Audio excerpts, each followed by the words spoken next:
अगर किसी काम को करते हुए आपको खुशी हो जाए तो समझ जाइए कि आप इसी काम के लिए बने हैं। जिनके पास कविता नहीं है, जो सिर्फ तुकबंदी करके आ रहे हैं, या जिनके पास तुकबंदी तक भी नहीं है, वो क्या ही कर रहे हैं, वो भी इस फील्ड में है। मैं गांव में ही रहा, मैं आज भी गांव में रहता हूँ। मैं गांव ना कभी छोड़ पाया और शायद ना कभी छोड़ पाऊं। कलाकार और नेता बनते नहीं है, कलाकार और नेता पैदा होते हैं। कोटा पर बहुत कम लोग बोल रहे हैं, मैं कोटा पर बहुत बोल रहा हूँ कि कोटा में बच्चे सुसाइड क्यों कर रहे हैं, क्या इसका रीजन है, इसके पीछे का कारण क्या है। और बीच पर्सन या माउंटेन पर्सन? हाँ, माउंटेन पर्सन। हर महीने माउंटेन्स पे आता हूँ, अभी वहीं से लौट के आपके पास आया हूँ। मैं ना पुरातन का विरोध करता हूँ, ना मैं नवीन को लेकर के बहुत ज्यादा उत्साहित हूँ।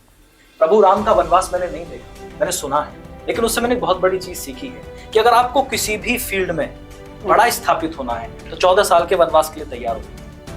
चाहे आप किसी भी फील्ड, बरगद की बात आपने की कि बरगद किसी के नीचे किसी को पनपने नहीं देता, लेकिन मैं कहता हूं कि जो बीज नीचे है, जो पौधा नीचे है, उसके अंदर इतनी हिम्मत होनी चाहिए कि वो बरगद को प्रणाम करके, उसका सम्मान करके बराबर से ऊपर निकले, लेकिन बरगद को नुकसान ना पहुंचाए, उसका बराबर से हिम्मत करे, क्योंकि उस पौधे का अधिकार है बढ़ना।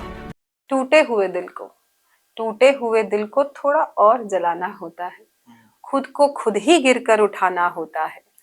परवाना तो जलता है क्षमा के लिए एक बार, परवाना तो जलता है क्षमा के लिए एक बार। कलाकार वो होता है जिसे हर बार अपनी खाक से वापस आना होता है, जिसे हर बार अपनी खाक से वापस आना होता है। पहला प्रणाम, नमस्कार दोस्तों। और आज ऐसे ही एक कलाकार को आपके समक्ष, आपके साथ हम लेकर आए हैं अपने स्टूडियो में। आज हम सुनेंगे शौर्य की शौर्य गाथा। हमारे साथ है एक बहुत ही यंग कवि, एक बहुत ही यंग पोएट। आप वीर रस के कवि हैं शायद, है ना? तो शौर्य जी, आपका बहुत बहुत बहुत बहुत स्वागत है हमारे हैंडल पे। और जब आपने बोलना शुरू किया था तो आपने इसलिए बोलना शुरू किया था ताकि आप हमारे पॉडकास्ट में आ सके? बिल्कुल, आप कह सकते हैं, और इसमें कोई डाउट नहीं। मैं इतनी अच्छी जगह आया हूँ, आपसे बात हो रही है, तो मेरे लिए तो निश्चित रूप से सौभाग्य का विषय है। बहुत शुक्रिया। तो आज हम जानने की कोशिश करेंगे कि जो स्टेज पे जब चढ़ते हैं और आग लगा देते हैं, और ऐसा लगता है कि अगर आज जब ये स्टेज पे बोल रहे हैं और अगर कोई सुनने वाले श्रोताओं से कहे कि चलो चढ़ के पाकिस्तान में लड़ाई करेंगे, तो लड़ देंगे जाके, ऐसा पढ़ते हैं ये। ऐसे एक शौर्य कवि को हम आज आपके सामने लेकर आए हैं और जानने की कोशिश करेंगे। आज हमारी कोशिश होगी जानने की कि आखिर शौर्य है कौन? कौन है आप? वो कवि जिसे सब पहचानते हैं, उसके पीछे का इंसान कौन है? कैसे, कहां से उसकी शुरुआत हुई, और क्यों एक जवान बच्चा कैसे बल्कि एक जवान बच्चा इस स्टेज पे पहुंचा और उसने इतने कम समय में इतनी तेज दौड़ा है वो। तो चलिए आज जानने की कोशिश करते हैं मोहित जी से कि आपकी शुरुआत कैसे हुई, कहां से आप कहां तक आज आप हमारे स्टूडियो तक पहुंच गए। मैं सबसे पहले आपके स्टूडियो के सभी दर्शकों का, सभी फॉलोअर्स का बहुत बहुत धन्यवाद करना चाहूंगा कि आप लोग एक अच्छी चीज से जुड़े हुए हैं, जहां आपको बहुत सारी नई नई चीजें देखने को लगातार मिलेंगी। और आपकी पूरी टीम का बहुत धन्यवाद कि आपने मुझे यहाँ बुलाया। और आपने कहा शुरुआत कहाँ से हुई। निश्चित रूप से शुरुआत जो बहुत बेसिक होती है, एक छोटे से गांव में, एक छोटे से परिवार में, हापुड़ जिले में, उत्तर प्रदेश में। अब तो हम देहरादून में बैठे हैं, तो हापुड़ जिले में एक जगह है साठा चौरासी। अच्छा। बहुत बड़ी फेमस जगह है एक साठा चौरासी। वहाँ एक गांव है छोटा सा, दौलतपुर ढीकरी। इस गांव के बहुत छोटे से मध्यम से परिवार से मैं निकल करके आया और पढ़ाई शुरू की, स्कूलिंग शुरू की, उसके बाद ग्रेजुएशन की, उसके बाद फिर मैं एक्टिंग करने चला गया, थिएटर एक्टिंग की कुछ टाइम, और शूट किया वहाँ पे सीरियल्स में। तो मुझे I was not satisfied with that. मुझे लगा कि मैं खुश नहीं हूँ। सब कुछ मिल रहा है जो मिलना चाहिए एक एज पे, एक युवा शख्स को जो मिलना चाहिए वो सब मिल रहा था, लेकिन आई वाज नॉट सेटिस्फाइड। मुझे अंदर से वो खुशी नहीं थी कि जो मैं कर रहा हूँ। अब अगर किसी काम को करते हुए आपको खुशी हो जाए तो समझ जाइए कि आप इसी काम के लिए बने हैं। अगर ये पता आपको करना हो कि आपको ईश्वर ने हर व्यक्ति को किसी ना किसी चीज के लिए बनाया है, ये फिक्स है। क्या बात है। अब आपको पता ये करना है कि आप किस चीज के लिए बने हो, और ये पता आपको तब लगेगा जब आपको ये पता लगेगा कि मुझे क्या करने में मजा आता है। जैसे मैं स्पोर्ट्समैन हूँ, स्पोर्ट्समैन काफी एथलेटिक्स में रहा, तो मुझे रनिंग करने में मजा आता है, मुझे एक्सरसाइज करने में मजा आता है। इसके अलावा अगर मुझे सबसे ज्यादा कुछ करने में मजा आता है तो मुझे कविता लिखने में मजा आता है, कविता पढ़ने में मजा आता है, मुझे आनंद होता है, और इसलिए मैं कवि हूँ। और आपको कविता पढ़ते हुए सुनने में श्रोताओं को, और मैंने भी सुना है, हमें भी बहुत मजा आता है। लेकिन ये तो हम जीवन में थोड़ा सा आगे आ गए। अगर हम बचपन के चौक चौबारों की बात करें, अगर पीपल के पेड़ और गाँव की बात करें, तो उस समय के मोहित के बारे में कुछ बताइए कि आप जब उत्तर प्रदेश और उत्तराखंड एक ही था तब के जमाने के मोहित हैं कि उसके बाद के मैं जमाने तो के उसके मोहित? बाद का, मुझे तो, मैं जब हुआ तो मुझे तो यही पता था कि वो उत्तराखंड है और ये और उत्तर ये प्रदेश है। उत्तर तो प्रदेश मैं है। तो बहुत बाद में इन चीजों का हमें पता लगा। और पीपल की जहां तक बात है कि मेरी सारी स्कूलिंग शहर में हुई। अच्छा, मेरी सारी स्कूलिंग, तो मेरी आप गाँव में ग्रेजुएशन, बहुत ज्यादा नहीं रहे? मैं गांव में ही रहा। मैं आज अच्छा। भी गांव में रहता हूँ, लेकिन मेरा स्कूल भी मेरे घर से 12-15 किलोमीटर दूर, तो और मेरा कॉलेज भी शहर में ही था। लेकिन मैं गांव ना कभी छोड़ पाया और शायद ना कभी छोड़ पाऊंगा। तो बहुत अच्छी मेरी बात चार है। बड़ी लाइन है जो लोगों को बहुत पसंद है। मैंने कभी लिखा था कि जिंदगी जीने के जुनून तक जाएगा, मेहनत के पसीने और खून तक तक जाएगा, जाएगा, मैंने पैसों सुना। की तलाश है तो हाईवे पकड़ लो, ये गांव का रास्ता है, सुकून उन तक तक जाएगा। जाएगा। बहुत बढ़िया, बहुत बहुत खूबसूरत। जैसे कि आपने बात कही कि इंसान को अपना काम पसंद होना चाहिए, क्योंकि जो आप प्यार से करते हैं वो बड़ी दूर तक जाता है। एक बड़ी पुरानी और अच्छी सी कहावत है कि पेड़ चाहे अंबर को छू ले, कितना ही ऊंचा हो जाए, वो हरा भरा तभी तक रहता है जब तक वो अपनी जड़ों से जुड़ा रहता है। तो आपकी जड़ें हैं गांव की, बिल्कुल, जहां से हमारी सबकी, हम भारत एक कृषि प्रधान देश है, हम भी गांव से जुड़े हुए लोग हैं। आपके पिताजी क्या करते थे और क्या उनका भी बेंट था लिटरेचर की तरफ, लिखने की तरफ? नहीं, मेरे परिवार में किसी को भी ऐसा लिटरेचर का कोई खास शौक रहा नहीं। और मेरे पिताजी फार्मर थे, आज अच्छा, भी फार्मर हैं, और हमेशा किसान पुत्र हैं हमेशा आप। व्यक्ति को फार्मर रहना चाहिए, मैं तो रहना ये चाहिए। मानता हूँ। क्योंकि देखिए, अगर आप पेशेंस की डेफिनेशन किसी से सीख सकते हैं तो किसान से सीख सकते हैं। क्या निश्चित बात रूप है। से हार्डवर्क की डेफिनेशन तो आप किसान से ही सीखेंगे, हाँ जी। लेकिन पेशेंस भी आप सीख सकते हैं। 6 महीने पहले आपने फसल बोई है, एक खुले बीज आसमान के बीज नीचे रोपा एक है, बीज आप रोपा है। बीज रोपा आप है बहुत बड़े आपने। बिजनेसमैन नहीं है, आपके अकाउंट में बहुत सारे करोड़ों रुपए नहीं है। आपके पास जो कुछ पूंजी है, आपने उससे बीज खरीदा और खेत में लगा दिया। खुला आसमान है, 6 महीने आपको वेट करना है। बारिश आएगी, है ना, अब ओले पड़ जाएंगे, बहुत सारी चीजें, आधी आएगी, फसल खराब होने का भी है, लेकिन पेशेंस देखिए 6 महीने का। और इस 6 महीने के बीच में आपको कुछ नहीं मिलने वाला है। आपको लगातार खेत पे जाना है, काम करना है, पानी देना है। 6 महीने बाद आपको वो चीज मिलेगी जो अनकवर्ड है, बिल्कुल आसमान के नीचे है। और कितना बड़ा पेशेंस, मतलब आप एक किसान से सीख और सकते आप नेचर को तो कंट्रोल भी नहीं कर सकते हैं, भगवान न करे खराब हो गया तो फसल पे उसका उल्टा असर भी पड़ सकता है। हैं। गांव से ये चीजें सीखने को मिली। मेरी, जैसे आपने भी जड़ की बात की कि जड़ से जुड़ा रहना चाहिए, मेरी एक बड़ी नई कविता गांव पर आ रही है, काफी बड़ी कविता है। उसकी 2 पंक्ति है कि जो पूरे दिन मगन होकर गगन में गीत गाते हैं। क्या बात है, उसकी लाइन स्वागत। से कि शहर जाकर गांव को भूलने वालों जरा सुन लो, हाँ हाँ, ये मोह माया के मद में झूलने वालों जरा सुन लो। क्या बात शहर है, जाकर गांव को भूलने वालों जरा जरा सुन सुन लो, लो। जो पूरे दिन मगन होकर गगन में गीत गाते हैं। क्या बात है। जो पूरे दिन मगन होकर गगन में गीत गाते हैं, शाम होते ही वो पक्षी भी घर को लौट आते हैं। बड़े होकर के जो मिट्टी से रिश्ता तोड़ देते हैं, बड़े होकर के जो मिट्टी से रिश्ता तोड़ देते हैं, वो सारे पेड़ मरते हैं जो जड़ को छोड़ देते हैं। क्या बात है, आपने मेरी ही बात को दोबारा से कह सारे दिया। पेड़ मरते हैं बहुत, जो जड़ जड़ को छोड़ जड़ देते से हैं, जुड़ा व्यक्ति बिल्कुल, को जड़ रहना को चाहिए। रहना ही चाहिए। जो जड़ से हटेगा वो मर जाएगा। क्या बात है। तो आप के मन में कब आया ये कवि बनने का ख्याल? आपने कब सोचा कि मुझे किसान नहीं बनना है, मैं कवि बनना चाहता हूँ? देखिए, किसान तो मैं ये कहूंगा कि किसान तो मैं हूं अंदर से, क्या भले ही बात है। मैंने खेती ना की हो, मैंने अपने पिताजी की तरह खेत में जाकर के खाद न लगाया हो या पानी न लगाया हो, लेकिन जिस परिवेश में पला हूं, मैं खेतों की तरफ जाऊं, निश्चित रूप से मेरे अंदर भी कहीं ना कहीं किसान है। क्योंकि मेरे पेट में अगर बचपन में रोटी गई तो वो किसान की वजह से गई। तो मैं भी किसान हूं, क्योंकि मेरी रगों में किसानी दौड़ती है। क्या बात है। अब मैं कवि कैसे बना, एक तो मैं एक ये मिथ क्लियर करना चाहूंगा लोगों का, जो इस प्रोफेशन में, जो एज अ प्रोफेशन भी पोएट्री को ले रहे हैं, कवि कोई बन नहीं सकता, कवि बड़ी नहीं बात बना कही जा आपने, सकता। बहुत बड़ी और बहुत अच्छी बात कही कलाकार आपने। और नेता बनते नहीं है, कलाकार और नेता पैदा होते हैं। क्या बात है। कवि पैदा होकर के आता है, उसके अंदर भावनाएं होती हैं, जिसके अंदर इमोशंस है वो कवि है। लोग कहते हैं जी इसने ये कविता लिखी या हमने इतना बड़ा ये काव्य लिख दिया। मेरा मानना है कि कवि का अर्थ जो है उसकी भावुकता से है, वो इमोशंस उसके अंदर कितने हैं, सहजता कितनी है, सरलता कितनी है, सादगी कितनी है, वो लोगों को देख करके भावुक कितना होता है, प्रकृति को देख करके, नेचर को देख करके कितना इमोशनल है, वो पोइट है। आपने कुछ लिख दिया, बहुत अच्छा आपने लिख दिया, you can be a writer, I will call you writer, लेकिन अगर आप कवि हैं तो आपके अंदर ये सारी चीजें होनी चाहिए। अगर आपके अंदर ये सारी चीजें हैं, आपके अंदर सहजता है, सरलता है, उदार है, काइंड है दूसरों को लेकर के, तो आप पोएट हैं। क्या आपको ऐसा लगता है कि कुछ देखिए, कवि जो है वो बहुत सारी विचारधाराओं में लिखता है, कुछ वीर रस लिखते हैं जैसे कि आप लिखते हैं, कुछ आशिकी लिखते हैं जैसे कि हम लिखते हैं, सभी लेकिन लिखते हैं। सभी लिखते हैं। लेकिन क्या आपको ऐसा लगता है कि कवि वो होता है जिसपे कलम की ताकत, देखिए बीतते सब पे है, सभी एक लो और हाई फेज से जाते हैं। दुख और सुख सबके जीवनों का हिस्सा है। जो उसे लिख लेता है वो कवि है, जो उसे सह लेता है वो आम इंसान। क्या सोचते हैं आप? देखिए, जिसने लिखा है, एक कवियों को फायदा क्या होता है कि कोई चीज आपके अंदर है और वो आपके अंदर जब तक रहती है आपको परेशान करती है। अभी कोई कांटा आपको घुस जाए तो जब तक अंदर रहेगा तब तक परेशान करेगा, आप उसको निकाल देंगे ठीक हो जाएगा। कवियों को कोई बात चुभती है या वो परेशान किसी चीज को लेकर के होते हैं तो उसको कागज पे उतार लेते हैं, हल्के हो जाते हैं। क्या बात है। अब ये दिक्कत जो आम व्यक्ति है जो अपने दर्द को बयां नहीं कर पाता है वो कहीं ना कहीं थोड़ा सा पर ये मैं कह सकता हूँ कि कवियों को एक एक्स्ट्रा चीज मिली हुई है। यही मैं कहना चाह रही थी कि जो अब लिख वो लेता कैसे है। ठीक करता है जो आम इंसान है, वो सुन करके करता है। हाँ, वो रिलेट करता है, उसे लगता है ये तो कवि मेरी कहानी कह गया। इसीलिए तो लोग कविता को पसंद करते हैं, इसीलिए लोग शायरी को पसंद करते हैं। सॉन्ग्स को देखिए, गाना जिसने लिखा है, किसी ने कोई बहुत अच्छा गाना लिखा, अपने इमोशंस को फील करके लिखा।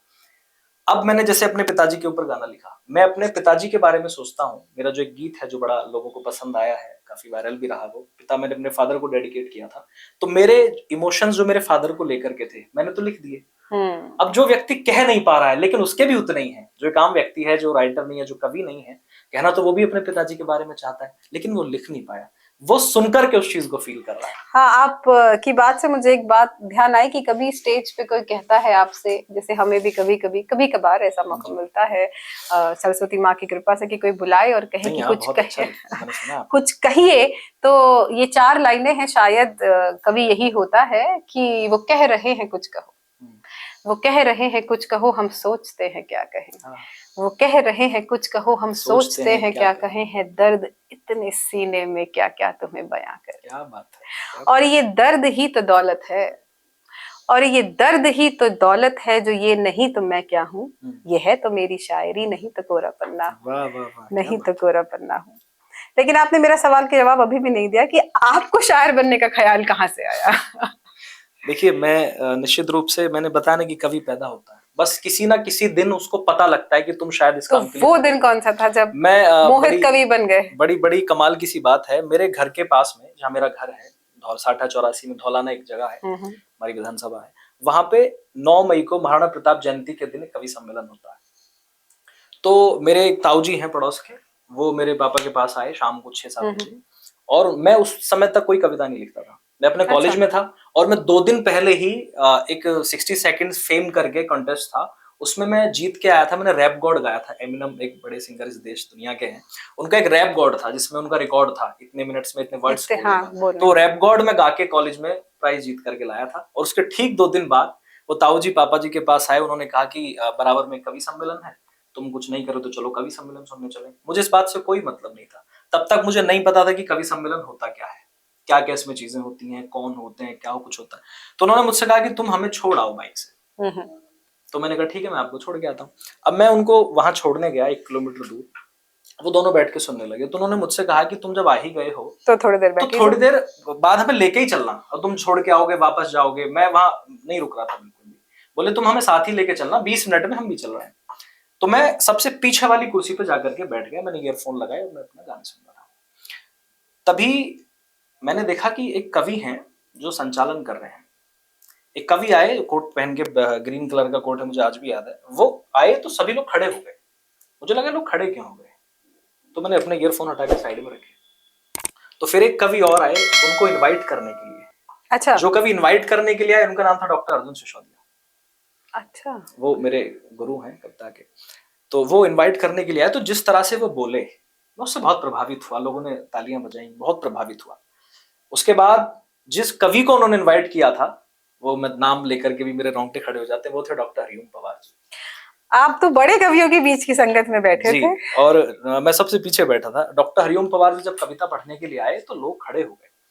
उसके बाद नीरा जी जब मैंने उनको सुना, आधे घंटे 1 घंटे के करीब मैंने उनको सुना, मैं थ्रिल हो गया। हाँ, मैं इस चीज को समझ सकती हूँ। ऐसा कोई नहीं होगा जो उनको सुन के थ्रिल ना हो पाए। इस बात को इसलिए कह सकता हूँ कि कवि आपके अंदर, अगर आप कवि, ईश्वर ने आपको बना दिया है, आप नहीं बन सकते, कोई भी नहीं बन सकता। अगर आपने, ईश्वर ने आपको कवि बना दिया है, तो कोई ना कोई एक दिन ऐसा आएगा जब वो चिंगारी फूटेगी, तब आपको पता लगेगा कि हाँ मेरे अंदर एक कवि है। उस दिन मुझे पता लगा, क्योंकि मैं उसको सुनकर के इतना भावुक हुआ, इतना थ्रिल हुआ सुनकर के, मेरे अंदर वो जो पेट्रियटिज्म था, देशभक्ति थी, वो 4 गुना हो गई। और मुझे लगा ये बहुत कमाल की चीज है, आप अपने मन की बात कह रहे हैं, लोग आपको कितना पसंद कर रहे हैं। शब्दों की ताकत है आपके अंदर। उसके बाद भी मैं आपको सच बताऊं, मैंने सुनना शुरू कर दिया था। मैंने कवियों को सुनना शुरू कर दिया था, लिखना तब भी तब भी नहीं शुरू तब भी किया। नहीं शुरू किया था। फिर कुछ टाइम बाद चलता गया, समय बीतता गया, तो मेरे कॉलेज में ही एक मेरा साथी था, उसका नाम भी मैं ले दूंगा, मनीष राणा उसका नाम था। उसने एक इवेंट में डॉक्टर अर्जुन सिसोदिया जी की एक कविता पढ़ी। अच्छा। उनका एक घनाक्षरी छंद है वीरस का, वो पढ़ा, जिसको सुन करके मैं बहुत थ्रिल हुआ। मैंने कहा ये बड़ी कमाल की चीज है। तो मैंने उससे पूछा कि कहाँ से, कैसे कैसे लाए तुम, किसका है? तो इसके पीछे बड़ी लंबी सी स्टोरी है, वो कभी और सुनाएंगे। तो मैंने उसको बोला, मैंने कहा ये किसका है? तुमने बताया कि डॉक्टर अर्जुन सिसोदिया जी के छंद है। मैं घर गया कॉलेज से 4 बजे, 5 बजे मैंने यूट्यूब पे उनको सर्च किया और अगली सुबह 7 बजे तक मैं उनको सुनता रहा, क्या बात है। लगातार उनको सुनता रहा। उस दिन के बाद से मैंने फिर लिखना शुरू किया। क्या आपको ये लगता है कि ये एडवांटेजेस रहा आपके लिए? क्योंकि मेरा अगला सवाल यंग कवियों के बारे में, इसलिए पहले मैं सवाल पूछना चाहूंगी कि आपको लगता है कि उस जगह, उस पृष्ठभूमि में जहां आप रहते हैं उसके अराउंड कवि सम्मेलन होते रहते हैं, लेकिन जैसे आप जहां आज बैठे हैं उत्तराखंड देवभूमि में, यहाँ जागर तो जरूर लगते हैं लेकिन कवि सम्मेलन उतने नहीं होते हैं। तो एज ए यंग कवि आप क्या कहना चाहेंगे कि आप प्रोफेशनली एक कवि हैं? आजकल प्रोफेशन बहुत सारे मानकों में आ गया है। अब डॉक्टर इंजीनियर वाली बात नहीं रही, लोग सीए और होटल इंडस्ट्री के शेफ भी बन रहे हैं, कई लोग तो यूट्यूबर्स भी बन रहे हैं। लेकिन फिर भी कवि अभी भी मुझे लगता है एक ऐसा प्रोफेशन है जिसे होल सोल, मतलब अगर आप कवि से मिलते हैं तो वो आपसे कहेगा कि मैं कवि हूं और साथ में मैं ये भी करता हूं। लेकिन जितना मैं समझ पाई हूं आप कवि ही हैं। तो आप क्या कहना चाहेंगे अपने यंग कविज को, और कैसे, मतलब आपको लगता है कि ये प्रोफेशन आपने चूज किया या प्रोफेशन ने आपको चूज किया? देखिए, एक बड़ी कमाल की सी बात है नीरा जी, मैं कवि हूँ और ये वो काम है जिसको करने में मैं सेटिस्फाई हो जाता हूँ, मुझे सेटिस्फेक्शन मिलता है। और अगर मैं कोई और काम करूंगा, आज का जो टाइम है वो बहुत कंपटीशन का है। एक समय और था कि जब कभी प्रोफेसर्स भी थे, जब कभी वाइस चांसलर भी थे, जब वो जॉब भी करते थे। वही एक्चुअली उसी से आज भी कवि रिलेट होता है कि ये प्रोफेसर हरिओम पवार साहब तो वो कवि हैं और ये भी है, मतलब एक आप पुराने लोगों को जितना देखेंगी वो एक किसी अच्छी जॉब में थे। और कवि मतलब आप कविता करें एक शौक की तरह है, बहुत ज्यादा पैसे भी नहीं थे, इतना भी नहीं था कि आपका परिवार चल सकता है। बिल्कुल, मैं यही कहने वाली थी। अभी आप जब ये कहते हैं कि सेटिस्फैक्शन हो जाता है, मैंने कहा सेटिस्फैक्शन से सिर्फ आत्मा तृप्त होती है, पेट को तो रोटी चाहिए ही चाहिए। लेकिन पिछले कुछ दौर में जब से सोशल मीडिया आई है, मैं कहना चाहूंगा जब से सोशल मीडिया आई है, जब से कवियों की आवाज ऊपर जानी शुरू हुई है। उस समय की बात करूं तो उस समय इतने कवि नहीं थे, कवियों की जो लिस्ट थी वो बहुत कम थी, तो इतना बड़ा कंपटीशन भी नहीं था। आज के समय आप देखेंगे कि कितने सारे कवि हैं जो मंच पर भी हैं, पूरे देश भर में कवि हैं, और यूट्यूब पे कितने सारे कवि हैं, ओपन माइक की पोएट्री आप देखते होंगे। ऐसे दौर में अगर आप थोड़ा सा भी कहीं कट होने की आपने कोशिश करी तो आप बिल्कुल, कोई आपको याद ही नहीं करेगा। तो इस लड़ाई में आपको आपको आगे भी बढ़ना है, आपको पैसे भी कमाने हैं, आपको परिवार भी चलाना है। लेकिन इस समय में ये कह सकता हूं कि अगर कोई व्यक्ति एज अ पोइट रहकर के भी अपना परिवार चलाना चाह सकता है तो बड़ी आराम से चला सकता है, कोई दिक्कत नहीं। मेरा आपसे एक सवाल है और एक ये जरूरी सवाल है। हम बहुत अच्छी बातचीत कर रहे हैं बड़े खुशनुमा माहौल में, लेकिन फिर भी आपने अभी एक बात कही कि आजकल बहुत सारे कवि हैं। मेरा आपसे सवाल है कि आपको अपने मन से ये लगता है कि आजकल बहुत सारे कवि हैं या तुकबंद ज्यादा है? देखिए, मैंने शुरू में ही आपको बताया, मेरे लिए कवि की परिभाषा थोड़ी अलग है। आपने कोई कविता लिखी है, आप एक अच्छे राइटर हैं, आपने अच्छी पोएट्री लिखी है, you are such a nice poet. कवि का मतलब मेरी परिभाषा में कुछ और है। कवि मतलब जो इसके अंदर इमोशंस बहुत हैं, जो काइंड है दूसरों को लेकर के, जो किसी को हर्ट नहीं करता है, जो सरलता जिसके अंदर है, सादगी जिसके अंदर है, जिसका व्यवहार बहुत अच्छा है, वो कवि है। और रही बात तुकबंदी की, तो निश्चित रूप से मैं इस बात पर मोहर लगाऊंगा कि तुकबंदी ज्यादा हो रही है, उसका कारण भी है, लोग प्रभावित होते हैं। क्या सोशल मीडिया उसका एक कारण नहीं है? जैसे मुझे याद है, मैं एक बार और मैं तो बहुत ज्यादा पुरानी और बहुत परिपक्व कवि भी नहीं हूँ, लेकिन मैंने एक बार नारी पे लाइनें कही थी और बहुत पॉपुलर सी लाइनें हैं, अगर आप सुनना चाहें तो मैं जी आपको बिल्कुल। सुनाती हूँ कि दुनिया ने जब भी तोड़ा, दुनिया ने जब भी, क्योंकि एक नारी के जीवन में ना बड़े सारे बदलाव आते हैं, उससे ज्यादा जितने एक मर्द के जीवन में आते हैं। वो बेटी पैदा होती है, फिर बड़ी होते होते बहन बनती है, पत्नी बनती है, बहू बनती है, माँ बनती है, और फिर सो एन एंड सो फोर्थ। और फिजिकली भी उसकी बॉडी में बहुत चेंजेस आते हैं, बच्चे को पैदा करती है तो आते ही हैं। तो दुनिया ने जब भी तोड़ा, खुद को खाक से उठाया। दुनिया ने जब भी तोड़ा, खुद को खाक से उठाया, और जमीन नहीं मिली तो फलक पे घर बनाया। बेगानों की भीड़ में मैं अपनी हूँ सहेली, बेगानों की भीड़ में मैं अपनी हूँ सहेली, खड़ी हूँ अपने साथ मैं कैसे हूँ अकेली। सम्मान के माथे पे सिंदूरी मैं तिलक हूँ, सम्मान के माथे पे सिंदूरी मैं तिलक हूँ, करती हूँ मैं भी गलती, अब मैं भी कुछ गलत हूँ। ये लाइन मैंने स्पेशली इसलिए लिखी थी क्योंकि औरत को गलत होने का अधिकार हमारा समाज देता नहीं।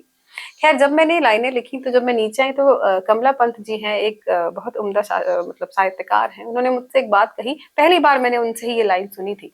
उन्होंने एक बात कही कि तुम लिखती रहना, चाहे जो भी लिखो, क्योंकि तुम तुकबंदी नहीं करती हो, तुम कविता करती हो। बिल्कुल, बिल्कुल। इसीलिए आज एक परिपक्व कवि से और एक यंग कवि से मैं सवाल करना चाहती हूँ। तो आजकल के सोशल मीडिया के जमाने में हम देखते हैं, जैसे 2 लाइनें मैंने सुनी थी कि तेरी डोली को जाते देख लूं, तेरी डोली को जाते देख लूं, मैं सह नहीं सकता, लेकिन बदला नहीं लूंगा, ये मैं भी कह नहीं सकता। अब आप बताइए कि इसमें कविता कहाँ है? देखिए मैम, क्या है ना कि आज का टाइम ऐसा है, लोग इन्फ्लुएंस बहुत जल्दी हो जाते हैं, किसी भी चीज से हो जाते हैं। इसलिए हो जाते हैं क्योंकि वो दिख रही है, पहले कुछ चीजें दिखती नहीं थी, इसलिए लोग कम इन्फ्लुएंस होते थे। आज सोशल मीडिया पर लोगों को पोएट्री दिखती है, वो इन्फ्लुएंस हो जाते हैं। अब एक्चुअली मैंने पहले कहा ना, कभी बनता नहीं है, कभी पैदा होता। अब वो कभी पैदा नहीं हुए हैं, वो बनना चाह रहे हैं। तो आपको लगता है कि कभी मतलब वो अपना समय खराब कर रहे हैं कि वो कभी बन जाएंगे, कभी चलते चलते ऐसे? मैं कह सकता हूँ निश्चित रूप से कि जो लोग बस ये है, अब जैसे हमारे पास भी बहुत फोन आते हैं, उनको लगता है कि हम मंच पे जा रहे हैं तो उनको क्यों नहीं बुलाया जा रहा। जैसे आज मैं यहाँ हरिद्वार हूँ, तो मुझे कल भी एक फोन आया कि आप हरिद्वार हो, तो हमको तो कोई बुलाता नहीं है। मुझे वहीं से हरिद्वार से किसी का फोन आया कि हमें क्यों नहीं बुलाया गया। देखिए, आपको लोगों को कविता सुनानी है, ऑडियंस को कविता सुनानी है, तो ऑडियंस वो सुनेगी जो उनको पसंद होगा। और आप जो सुना रहे हैं वो लोगों को अच्छा लगना चाहिए। आप जिस रस में सुना रहे हैं, जितने भी हमारे रस हैं, अगर आप वीर रस में सुना रहे हैं तो आपके जो रस का परिपाक है, मैं अगर थोड़ा हिंदी का ज्यादा यूज करूं, तो जो रस का परिपाक है, अगर आप करुणा सुना रहे हैं तो आपके चेहरे से, आपकी कविता में वो झलकना चाहिए और लोगों की आंखों से आंसू निकलने चाहिए। मेरा ये कहना, इसको रस का परिपाक बोलते हैं, कि जब वो खो जाए आपकी बात में और अपने अंदर से महसूस करे कि जब तक आप देखिए, आपने कोई चीज लिखी, आप पहली बात अगर उसको मन से नहीं लिखेंगे, आपके अंदर कवि नहीं है, तो तुकबंदी होगी और तुकबंदी से फिर कुछ होगा नहीं। इमोशंस हैं तो पोएट्री आएगी।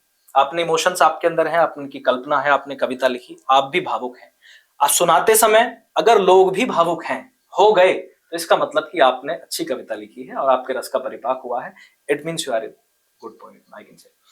लेकिन आप अगर सिर्फ 30 सेकेंड्स ऑफ फेम कह लीजिए, अगर आप सोशल मीडिया पे खींच लेते हैं तो आप उसे पोएट नहीं मानते हैं। तो क्या एडवाइस देना चाहेंगे आप उन यंग बच्चों को जो लिखते हैं? क्योंकि बहुत सारे लोग आजकल लिखते हैं, जैसे मैंने कहा, लोग कुछ भी लिख देते हैं, आखिरी की 2 शब्द अगर मिल जाएं तो वो कविता बन जाती है उनके लिए। तो आपके शब्दों में ऐसे बच्चों को या नए बच्चों को जो लिख रहे हैं, कोई तो एडवाइस आप देना चाहेंगे कि बेटा इस तरफ अपने कदम बढ़ाओ? सबसे पहली एडवाइस नीरज जी मैं ये दूंगा, देखिए, लिखना और पढ़ना बहुत अच्छी चीज है। कविता लिखना, साहित्य को पढ़ना, अगर आप साहित्य को लिखेंगे, साहित्य को पढ़ेंगे, तो बहुत सारी गलत चीजों से आप बचे रहेंगे और रिलैक्स रहेंगे।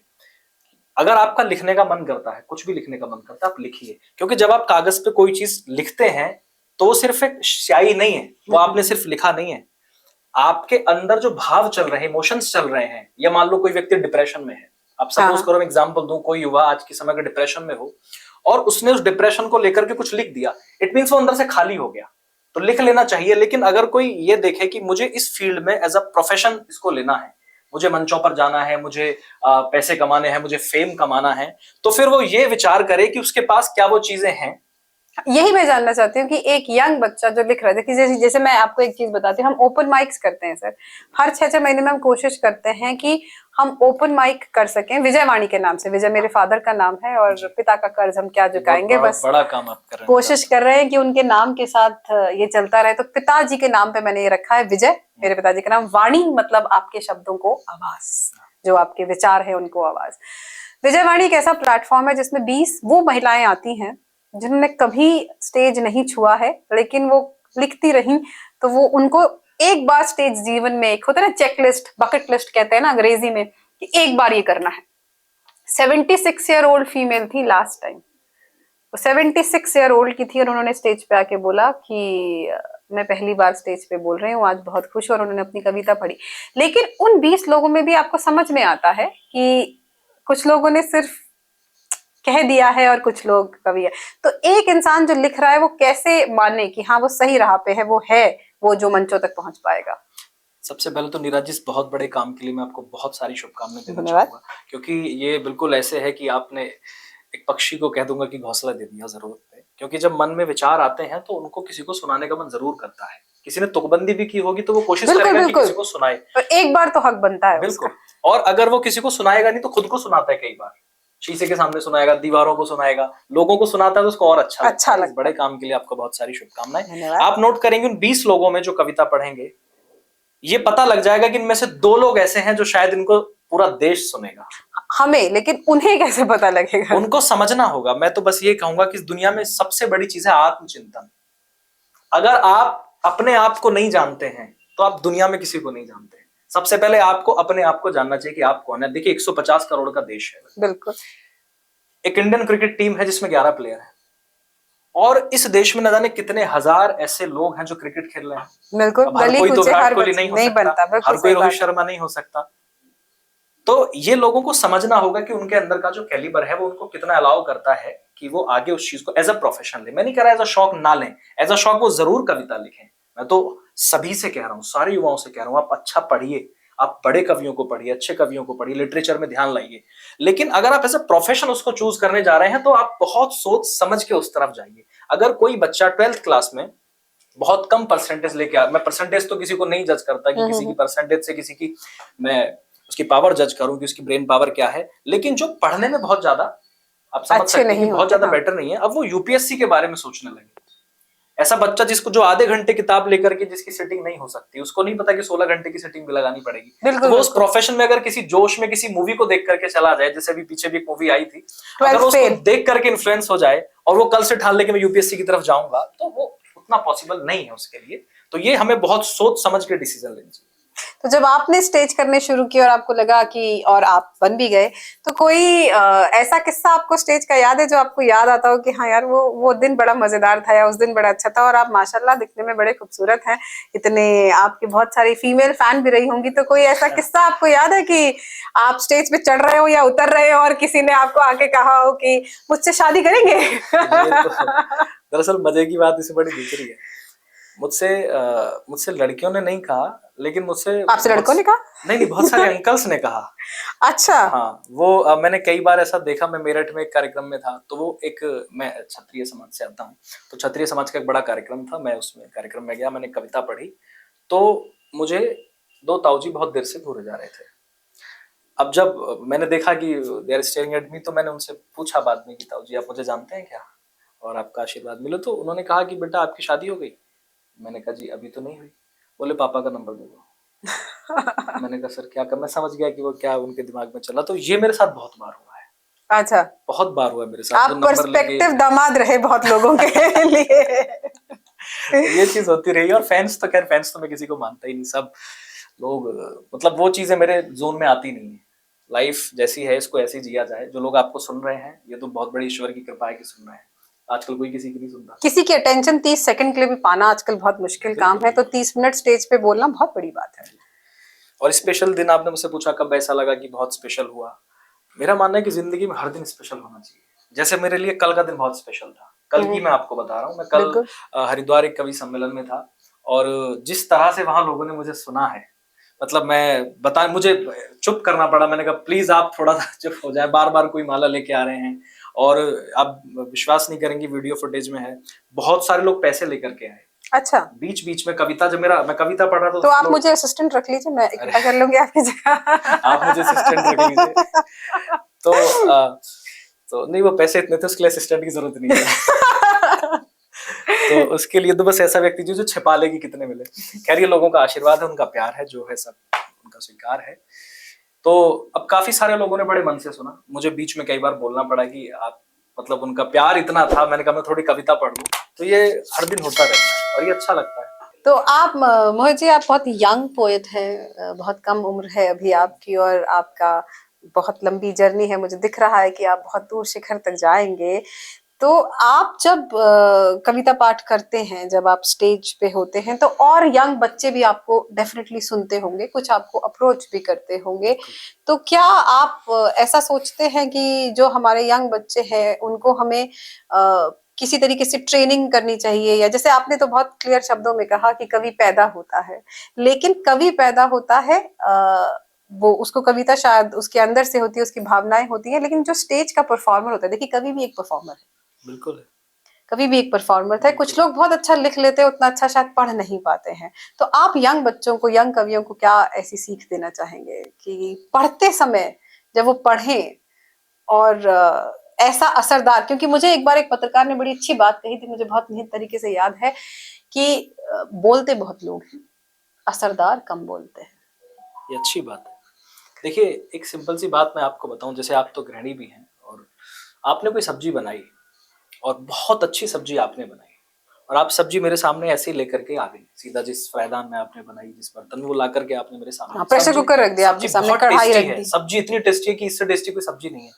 तो निश्चित रूप से चाहे सब्जी कितनी भी टेस्टी हो, मेरी जो उत्सुकता है, मेरा जो मन है, कहीं ना कहीं थोड़ा अजीब सा हो जाएगा। बिल्कुल। अगर आप उसी चीज को किसी बहुत अच्छे सी चीज में सजा करके ले आए, उस पर धनिया छिड़क करके ले आए, है ना, उसको सजा करके ले आए, तो उसकी खूबसूरती बढ़ जाती है। ऐसा ही कविता में है, ऐसा ही मंचों पर है। आपने कोई बहुत अच्छी कविता लिखी, जैसा आपने कहा देश में बहुत सारे लोग हैं जो बहुत अच्छा हाँ, लिखते हैं, बिल्कुल। अच्छा पढ़ नहीं पाते, मंच पर परफॉर्म नहीं कर पाते। इसका उल्टा भी है, इस देश में ऐसे भी बहुत सारे लोग हैं जो परफॉर्म बहुत अच्छा करते हैं, लिख नहीं पाते। अब वो कैसे करते हैं, क्या करते हैं, वो एक अलग ठीक है, मैं उस पर कहानी। जाना भी नहीं चाहता। लेकिन अगर आप ये सोचें कि मैंने बहुत अच्छा लिख दिया है, अब मेरा काम हो गया, बिल्कुल नहीं हो सकता। जितना अच्छा आपने लिखा है, उतना अच्छा आपको प्रेजेंट करना आना चाहिए कि आप उसको प्रेजेंट कितना अच्छा करते हैं। अगर आप प्रेजेंट अच्छा नहीं करेंगे तो आपकी चीज अच्छी हो ही नहीं सकती है।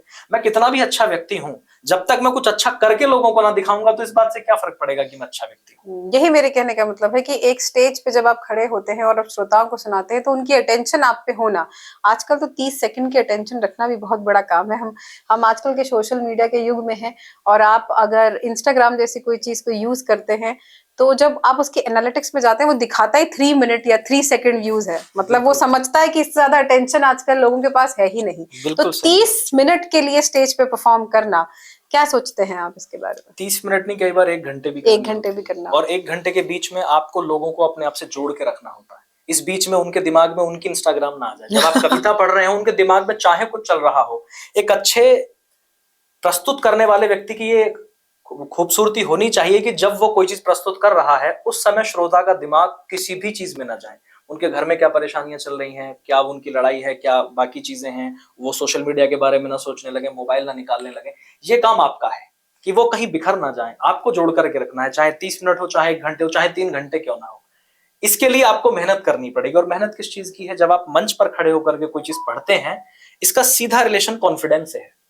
वो कॉन्फिडेंस आना सबसे पहले आना चाहिए। और वो कॉन्फिडेंस कहां से आएगा? सबसे पहले आपकी कविता से आएगा। मैंने एक अच्छी कविता लिखी, लोग उसको पसंद करते हैं, पहला कॉन्फिडेंस आपके अंदर ये हो गया कि अब मैं मंच पर जा रहा हूं, एक अच्छी कविता लेकर के जा रहा हूं। दूसरा कॉन्फिडेंस क्या हो गया? आपको खुद के अंदर लाना पड़ेगा कि मेरे अंदर कुछ तो ऐसा है कि लोग आज मुझे मंच पर सुन रहे हैं। तीसरा कॉन्फिडेंस आपका लगातार अभ्यास। आप जब लगातार माइक पर बोलते रहेंगे, मैं एज अ प्रोफेशन की समय बात आपसे कर रहा हूं, जो आपने सवाल मुझसे पूछा, कोई इमोशनल बात, एज अ प्रोफेशन बात कर रहा हूं। आप लगातार मंचों पर जाएंगे, माइक के सामने जाएंगे, बोलेंगे, आपको पता लगेगा कि माइक से कितना दूर आपको हटना है, कितना पास आना है। कुछ लोगों को नहीं पता होता, कुछ लोग माइक यहां से पकड़ लेंगे, कोई ऊपर से पकड़ लेंगे, तो वो चीजें आपको देखनी है। और आपको फेस एक्सप्रेशन, पहली चीज, अब जो आप बोल रहे हैं वो आपके चेहरे से झलकना चाहिए, पहली चीज। अब मैं कोई वीर रस की बात हंस के कहूंगा तो कैसा लगेगा, सोचो, या कोई हंसी की बात आंसू निकाल करके कहूंगा तो कैसा लगेगा। तो अगर आप करुणा पढ़ रहे हैं तो आपके चेहरे पे झलके, अगर आप हास्य रस पढ़ रहे हैं तो हंसी आपके चेहरे पे दिखे, आप वीर रस पढ़ रहे हैं तो वो शौर्य आपके चेहरे पे, आपके ललाट पे दिखना चाहिए। तो सबसे पहली बात है कि आपके फेस एक्सप्रेशन वैसे हो जो आप कहना चाह रहे हैं। आपका आई कांटेक्ट ऑडियंस से लगातार हो। अगर आप सामने देख करके बोलते रहेंगे, मैं आपसे बात कर रहा हूं, अगर मैं आपको ना देखूं थोड़ी देर, तो हमें ऐसा लगेगा कि हमारी कम्युनिकेशन हो ही नहीं रही है, खत्म हो जाता है। तो आई कांटेक्ट आप जरूर बनाएं, सभी से बनाएं। तो कंठस्थ पढ़ें, कंठस्थ पढ़ें। मैं तो बिल्कुल कहता हूं, मैं हमेशा कहता हूं, मैं कभी मोबाइल यूज नहीं करता। मैं मंच पे मोबाइल लेके नहीं चढ़ता हूं पिछले कुछ टाइम से, क्योंकि पीछे भी लोग मोबाइल यूज करते हैं, तो ऑडियंस का दिमाग थोड़ा सा ध्यान वहां जाता है। तो मुझे वो चीज थोड़ी खराब लगी, तो मैंने भी बंद कर दिया। मैं मंच पे मोबाइल लेकर के नहीं जाता। क्या, मेरा एक सवाल है आपसे, मैंने ना वैसे तो मैं भी कंठस्थ ही पढ़ती हूँ जब भी पढ़ती हूँ, लेकिन क्या आपको लगता है कि कलम और कागज बेहतर लगता है, या एक बेहतर ऑप्शन है? मतलब आजकल ज्यादातर मैंने देखा है लोग मोबाइल लेकर ही पढ़ते हैं, लेकिन कलम कागज की गरिमा अपनी होती है। आपको लगता है कि कवि को हमेशा? मैं थोड़ा सा नए युग का भी कवि हूँ। मैं ना पुरातन का विरोध करता हूँ, ना मैं नवीन को लेकर के बहुत ज्यादा उत्साहित हूँ। मेरे लिए पुरातन भी जरूरी है और जो नवीनीकरण चीजों का है वो भी जरूरी है। आप जिसमें कंफर्टेबल हो आप उसका इस्तेमाल करें। मैं नहीं कहूंगा कि मैं जो मोबाइल लेके पढ़ रहा, मैं नहीं कहूंगा ये तो आप मर्यादा के खिलाफ जा रहे हैं, आप टेक्नोलॉजी क्यों यूज कर रहे हैं, आई वोंट से दैट। आप कर लीजिए अगर आप उसमें कंफर्टेबल हैं। अगर आप कागज में कंफर्टेबल है, आप कागज में कंफर्टेबल हो जाइए। लेकिन मैं तो ये कहूंगा कि आप दोनों ही ना ले तो ज्यादा बेटर है। कोई ऐसी कविता है जो आपने 2 दिन पहले लिखी है और उसको पढ़ना बहुत बड़ी आपकी मजबूरी है, या वो विषय ही उसी के ऊपर है, तो आप जरूर इस्तेमाल कीजिए। लेकिन आप अगर आप कंठस्थ पढ़ेंगे तो आप ज्यादा अच्छे प्रभावशाली हो पाएंगे। आपका आई कांटेक्ट नहीं टूटेगा पब्लिक के साथ। बिल्कुल। ज्यादातर देखा गया है कि किसी गांव की पहचान या किसी चौक चौबारे की पहचान एक बड़ी सी बरगद के पेड़ से होती है, लोग बड़ा एडमायर करते हैं उसे। लेकिन एक बड़ी अलग सी बात ये भी है कि बरगद अपने नीचे किसी को पनपने नहीं देता। तो अगर हम मंचों की बात करें, कवियों की बात करें, तो आप एक यंग कवि हैं जिसने अपना रास्ता बनाया है। आप एक छोटी सी धारा है जो पत्थरों को तोड़ते हुए आगे गई है, लेकिन मंच पे पहले से प्रस्तुत, पहले से प्रेजेंट बरगद के पेड़, बड़े बड़े कवि रहे होंगे। तो आपसे मैं ये जानना चाहती हूँ कि एक यंग कवि को क्या क्या चैलेंजेस फेस करने पड़ते हैं on stage and back of the stage, ताकि हमारे जो आने वाली जनरेशन है उसे हिम्मत रहे। नीरज जी, सबसे ज्यादा कंपटीशन हर उस फील्ड में है जहां स्टारडम है, जहां फेम है, जहां मनी है, जहां नेम है। हर उस फील्ड में आपको स्ट्रगल मिलेगा, चाहे वो पॉलिटिक्स हो, चाहे बॉलीवुड हो, चाहे हमारा कवि सम्मेलन जगत हो। निश्चित रूप से एक बहुत बड़ा संघर्ष है, क्योंकि जब किसी जगह ये सारी चीजें आपको मिलने लग जाती हैं तो सबसे ज्यादा लोग उसी चीज को लेकर के प्रभावित होते हैं। आज आप किसी से कहिए कि बैठ के योगा कर लो, वो नहीं करेगा आसानी से, क्योंकि उसको वहां नेम नहीं मिलेगा, फेम नहीं मिलेगा। हालांकि आज तो मिल रहा है जो प्रोफेशनली कर रहे हैं, लेकिन ऐसी चीजें लोग नहीं करेंगे। सोशल वर्क लोग नहीं करेंगे क्योंकि उसमें नेम फेम मनी नहीं मिलेगा। लेकिन हर उस चीज को करने की कोशिश करेंगे जहां ये सारी चीजें मिल रही हैं। तो कवि सम्मेलन जगत में आज सारी चीजें आपको, जब आप परफॉर्म करते हैं, लोगों की एक फैन फॉलोइंग आपकी बढ़ती है, लोग आपको जानते हैं, पहचानते हैं, आपको पैसे मिलते हैं, बहुत सारी चीजें मिलती है, तो लोग प्रभावित होते हैं। इसलिए एक बहुत बड़ी भीड़ आने लगी है। जैसे आपने पहले तुकबंदी की बात करी, जिनके पास कविता नहीं है, जो सिर्फ तुकबंदी करके आ रहे हैं, या जिनके पास तुकबंदी तक भी नहीं है, वो क्या ही कर रहे हैं, वो भी इस फील्ड में है। एक मिसकंसेप्शन है कि बस तैयार होके खड़े हो जाओ, ऐसा मतलब मुझे लगता है कि वो शायद उन चैलेंजेस को, उस मेहनत को समझने में असमर्थ हैं जो एक यंग कवि को उस जगह तक पहुंचने में लगती है। तो मैं वही जानना चाहती हूँ कि आपने भी तो ऐसे चैलेंजेस फेस किए होंगे यहाँ तक आप कितना भी गीदड़ को शेर की खाल पिना करके जंगल में भेज लें, वो भले दिखने में शेर लगेगा, लेकिन वो शेर नहीं हो सकता, उसके अंदर वो कलेजा नहीं होगा। इसलिए अगर आपको किसी चीज में अपने आप को स्थापित करना है या भविष्य तक टिके रहना है, तो उसके लिए बहुत बड़ा संघर्ष आपको करना है। 14 साल की तपस्या, 14 साल का वनवास, अगर आप इससे कुछ सीखना चाहें, जो मैंने सीखा है। प्रभु राम का वनवास मैंने नहीं देखा, मैंने सुना है, लेकिन उससे मैंने एक बहुत बड़ी चीज सीखी है कि अगर आपको किसी भी फील्ड में बड़ा स्थापित होना है तो 14 साल के वनवास के लिए तैयार हो जाइए। चाहे आप किसी भी फील्ड में हो, बहुत बहुत बड़े सेलिब्रिटी जो कलाकार हैं, आप उनके जीवन पढ़िए, कहीं ना कहीं 14 साल तक का उन्होंने वनवास झेला है, 14 साल की तपस्या उनकी है। और ये काट छाट वाली चीजें हमें लगातार देखने को मिलती हैं, हमारी उम्र ज्यादा नहीं है। बरगद की बात आपने की कि बरगद किसी के नीचे किसी को पनपने नहीं देता, लेकिन मैं कहता हूं कि जो बीज नीचे है, जो पौधा नीचे है, उसके अंदर इतनी हिम्मत होनी चाहिए कि वो बरगद को प्रणाम करके, उसका सम्मान करके बराबर से ऊपर निकले, लेकिन बरगद को नुकसान ना पहुंचाए, उसका बराबर सम्मान करे, क्योंकि उस पौधे का अधिकार है बढ़ना, क्योंकि उसको नियति ने, प्रकृति ने उसको बढ़ने के लिए उसको अलाउंस दे रखी है, तो वो बढ़े और बरगद का सम्मान जरूर करे। बहुत बढ़िया बात आपने कही शौर्य जी। चढ़ते हुए सूरज को तो हर कोई सलाम करता है, और आप भी आज के चढ़ते हुए सूरज हैं, और ऊपर वाले की कृपा आप पे रहेगी कि आपको हर कोई सलाम करेगा। लेकिन सूरज से पहले आती है रात। तो आपके जीवन में भी ऐसा तो हो ही नहीं सकता कि संघर्ष ना आया हो, लो पॉइंट ना आया हो, ऐसा कोई समय ना आया हो जब आपको लगा हो कि मैं दुखी हूं, मैं परेशान हूं, मैं अकेला हो गया हूं। तो ऐसा किसी समय का कोई किस्सा आपको याद है जिससे आप निकल के बाहर आए? क्योंकि बड़ा इंस्पिरेशनल होता है। हमारी आजकल की दौड़ भाग, बड़ी जीवन में डिप्रेशन बड़ा आम सा शब्द हो गया है। जैसे पहले खांसी जुकाम हुआ करता था, आजकल हर दूसरे बच्चे को डिप्रेशन होता ही चला जा रहा है। तो क्या आपके जीवन में अभी कभी कोई ऐसा फेज आया है? नीरज जी, आप मेरी कविताएं भी सुनेंगे जो मैं मंचों पर पढ़ता हूँ।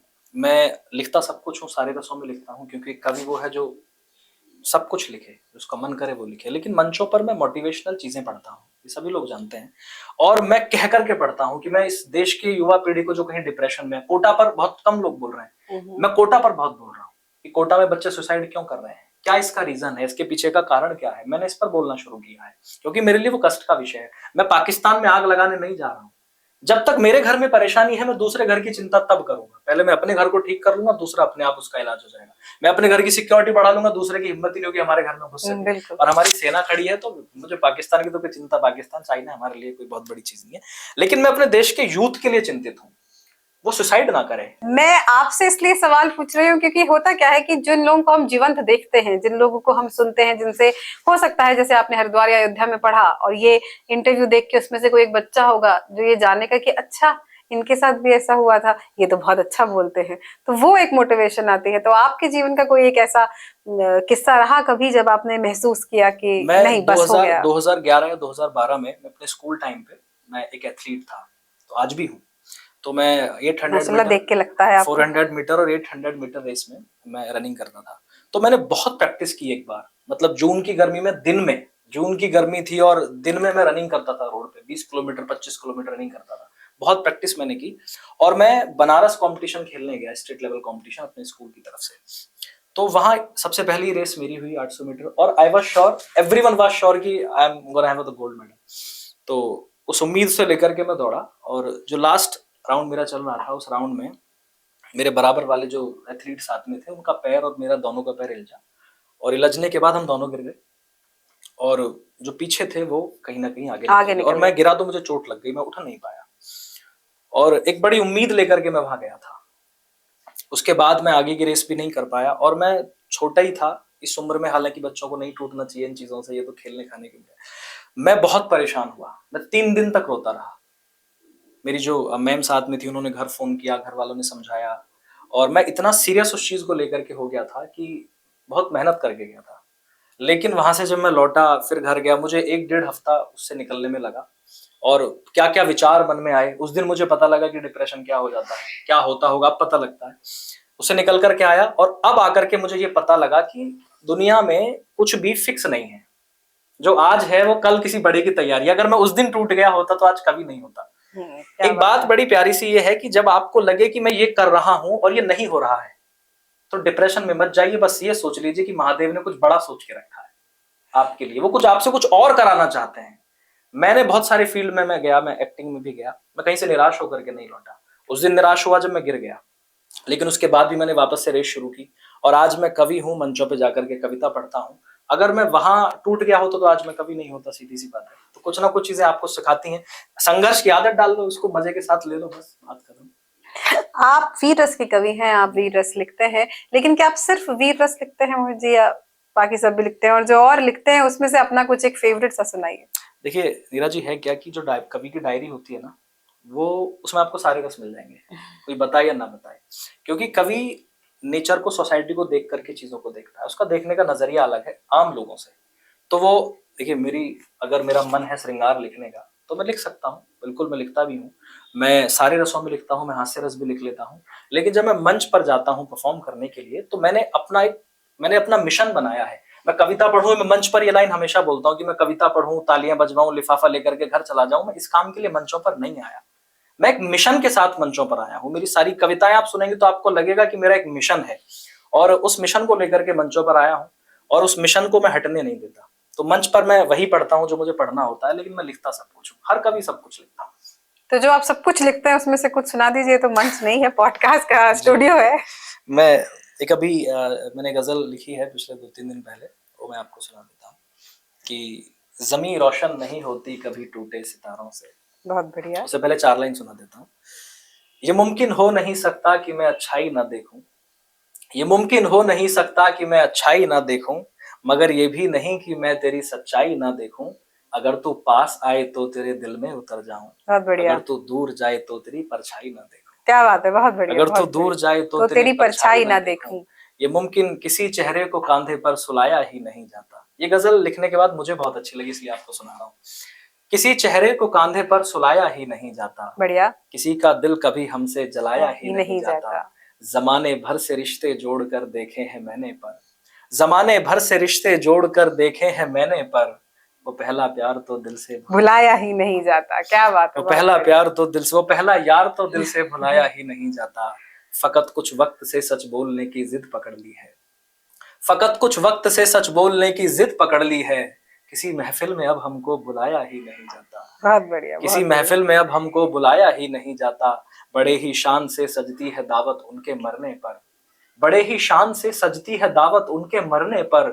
जीते जी जिन्हें भरपेट खिलाया खिलाया ही ही नहीं नहीं जाता। जाता। बहुत बढ़िया, जिन्हें बहुत भरपेट बढ़िया, जीते बहुत जी स्वागत, खिलाया ही नहीं जाता। जिन्हें भरपेट जीते जी खिलाया ही नहीं जाता। बहुत स्वागत। मेरे दुश्मन को धोखा दे जो मेरे पास आते हैं। मेरे दुश्मन को धोखा दे जो मेरे पास आते हैं। उन्हें अक्सर कलेजे से लगाया ही नहीं जाता। और एक शेर बहुत सुनना बढ़िया, कि उन्हें अक्सर कलेजे से स्वागत। लगाया ही नहीं जाता। मैं अपने काम के दम पर खड़ा हूं आज अंगद सा।